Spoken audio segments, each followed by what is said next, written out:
नमस्कार।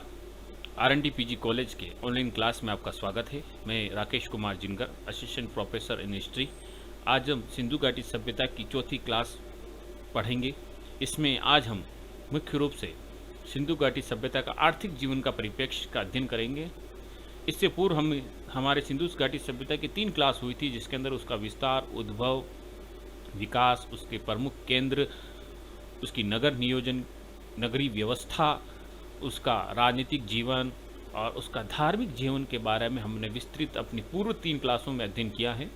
आज हम सिंधु घाटी सभ्यता का आर्थिक जीवन के बारे में आज विस्तृत अध्ययन करेंगे। सिंधु सभ्यता के लोगों का मुख्य व्यवसाय कृषि था। गेहूं, जौ, कपास, मटर, तिल, चावल, फलों का उत्पादन करते थे। उल्लेखनीय है कि विश्व के इतिहास में सबसे पहले कपास की खेती सिंधु सभ्यता के लोगों ने ही प्रारंभ की थी।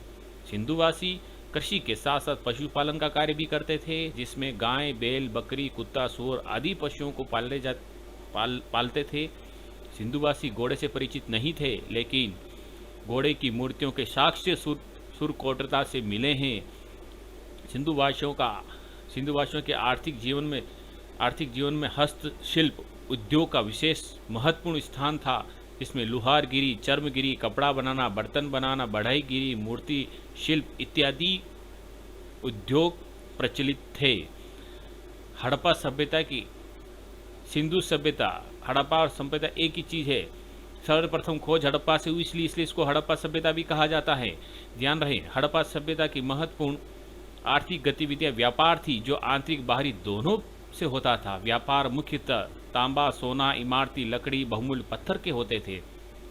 टीन जो था ईरान, अफगानिस्तान से मंगाया जाता था। चांदी ईरान, अफगानिस्तान से, सोना अफगानिस्तान और दक्षिण भारत से, फिरोजा ईरान से, सीसा ईरान और राजस्थान से, लाजवर्त बदख्शा अफगानिस्तान से, तांबा खेतड़ी राजस्थान से मंगाया जाता था। सिंधु सभ्यता का जो व्यापार होता था, जल और थल दोनों मार्गों से होता था और विशेष रूप से जल मार्ग का प्रयोग किया जाता था। लेन देन के लिए मानक बाटों और पैमानों का प्रयोग करते थे। आगे की क्रम में बात करें, सिंधु सभ्यता का सामाजिक जीवन, उनका सामाजिक परिप्रेक्ष्य किस प्रकार था, उसके बारे में भी हम अब विस्तृत पढ़ते हैं। सिंधु सभ्यता के साक्ष्यों के आधार पर विभिन्न सामाजिक वर्गों के लोगों के अस्तित्व को स्वीकार किया। सामाजिक वर्ग के विभिन्न अस्तित्व को स्वीकार किया। सामाजिक स्तर एक समान नहीं था। कुछ उच्च वर्ग के लोग थे तो कुछ साधारण और कुछ निम्न वर्ग के लोग थे। मुख्यतः यहाँ पर पुरोहित, व्यापारी, अधिकारी, शिल्पी, जुलाहे, श्रमिकों में सामाजिक संगठन विभाजित था। पुरोहित जो वर्ग था उसका विशेष स्थान था। समाज की इकाई परंपरागत तौर पर परिवार थी। परिवार जो था मातृ सत्तात्मक था। मातृ देवी की पूजा तथा मोहरों पे अंकित चित्र से प्रतीत होता है कि हड़प्पा सभ्यता का समाज मातृ सत्तात्मक समाज था, अर्थात समाज में नारी का स्थान अत्यंत महत्वपूर्ण था, उच्च स्थान था, सम्मानीय स्थान था सिंधु सभ्यता के अंतर्गत नारी का। सिंधुवासी भोजन में गेहूं, जौ, दूध, मांस इत्यादि का प्रयोग करते थे। खाद्य सामग्री में चावल का भी प्रयोग किया जाता था, अर्थात ये लोग शाकाहारी और मांसाहारी दोनों थे। सिंधुवासी सूती और ऊनी कपड़े दोनों प्रकार के वस्त्र का प्रयोग करते थे। साथ ही आभूषण का प्रयोग स्त्री पुरुष दोनों करते थे। सिंधुवासी सौंदर्य के प्रसाधन का प्रयोग करते थे, जैसे पाउडर, लिपस्टिक, काजल, जो सौंदर्य में प्रयोग में लिए जाने वाली जो वस्तु होती थी, उनका प्रयोग भी सिंधु सभ्यता के लोग करते थे। सिंधु सभ्यता के लोगों का मनोरंजन के जो साधन थे, पासे के खेल, नृत्य, शिकार, पशुओं की लड़ाई इत्यादि इनके मनोरंजन के साधन थे। इसके साथ ही धार्मिक उत्सव और समारोह में भी समारोह भी जो होते थे वो धूमधाम से मनाए जाते थे। सिंधुवासी विभिन्न प्रकार की औषधियों से परिचित थे। सिंधुवासी खोपड़ी के शल्य चिकित्सा से भी परिचित थे। उदाहरण के लिए कालीबंगा और लोथल इसका स्पष्ट उदाहरण है, जहाँ पे प्रमाण मिले हैं कि ये शल्य चिकित्सा, खोपड़ी की शल्य चिकित्सा से वो परिचित थे। सिंधुवासी के जो अंतिम संस्कार होते थे वो 3 प्रकार के होते थे। पूर्ण समाधिकरण, जिसमें शव को पूर्ण रूप से दफना दिया जाता था। आंशिक समाधिकरण, इसके अंतर्गत पशु पक्षी की खाने के बाद शेष बचे हुए शव को दफना दिया जाता था। और तीसरा था दाह संस्कार। 3 प्रकार के शवों के अंतिम संस्कार किए जाते थे। आगे की हम बात करें, हमने सामाजिक परिप्रेक्ष्य पढ़ा, आर्थिक परिप्रेक्ष्य पढ़ा, राजनीतिक परिप्रेक्ष्य पढ़ा, और धार्मिक परिप्रेक्ष्य पढ़ा। इनसे हमें सिंधु सभ्यता के समग्र स्थिति का ज्ञान हुआ कि वो किस प्रकार से रहते थे, किन प्रकार से उनकी राजनीतिक व्यवस्था थी, किन प्रकार से उनकी इनकम होती थी, किस प्रकार से उनका धार्मिक दर्शन था।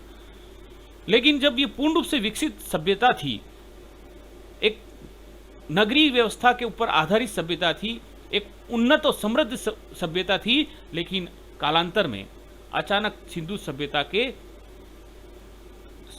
सभ्यता का पतन हो गया, अंत हो गया। अब सिंधु सभ्यता का जो पतन हुआ था उसके भी कई कारण थे। अचानक ही ये सभ्यता लुप्त हो गई।